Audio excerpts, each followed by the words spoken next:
The moment you let go the idea that you have to prove something to somebody, then you create freedom. For me, that's at least how I experienced it.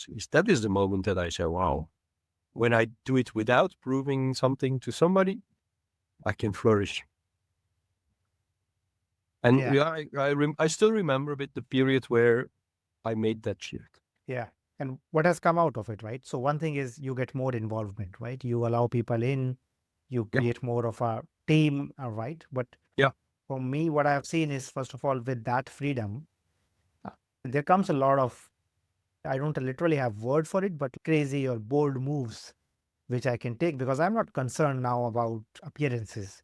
What has that led you to do, which others might call luck or chance? That you are free, so you said something because it was there in your mind, and you were not worried about process or any. It led to an outcome. It led to a result. Yeah, I think what you say is correct. It allows you to take bold moves without being too concerned about what other people will say. And for me, I think in the whole Ambits story, probably the first bold move I had to make, or I made myself, is actually the split from my first co-founder, which was approximately 3 years after the launch, 2023. Yeah, that was turmoil because we did not start collaborating as co-founders with the intention that, okay, this is going to end in 3 years. So you have to really shift your whole view and mindset. That was bold. Yeah.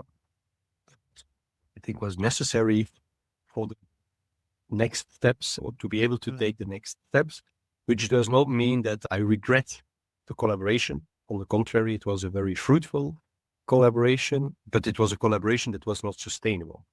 So for me, the point that I realized, okay, I don't have to prove anything to anyone. Put your ego aside. What is best for the company?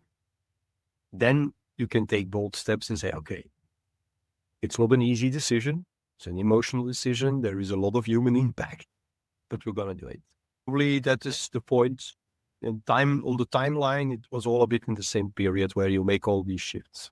Yeah. Thank you for sharing that example. Almost something which every founder, like who has a co-founder, maybe faces. And many times it can be years, right? That you stay in that state, you're avoiding a conversation. Right. So, yeah. Another thing which I've seen entrepreneurs deal with is having a dream, but also having a reason of not being worthy of that dream. And that could be about your personality or a trait or a skill or culture of the organization. So, is there a dream that you have downgraded or you're not really fully going after because you believe that you are not for that, or either the person or the company is different? Yeah. It's the very first time that somebody asked that question. It's a very good question, actually. I'm going to keep it in mind, whatever, for the future, because it's a very good question.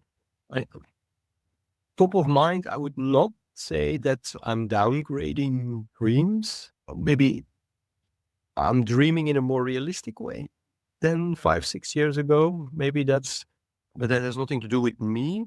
No, well, maybe it has to do, because when I said about the ego, and in the first years, I was very convinced that we had to go internationally as quickly as possible. For me, that was like the big leverage for the growth. And we were still struggling a bit to keep the business running in Belgium. But on top of that, we were going into other countries and we're going to conquer the world.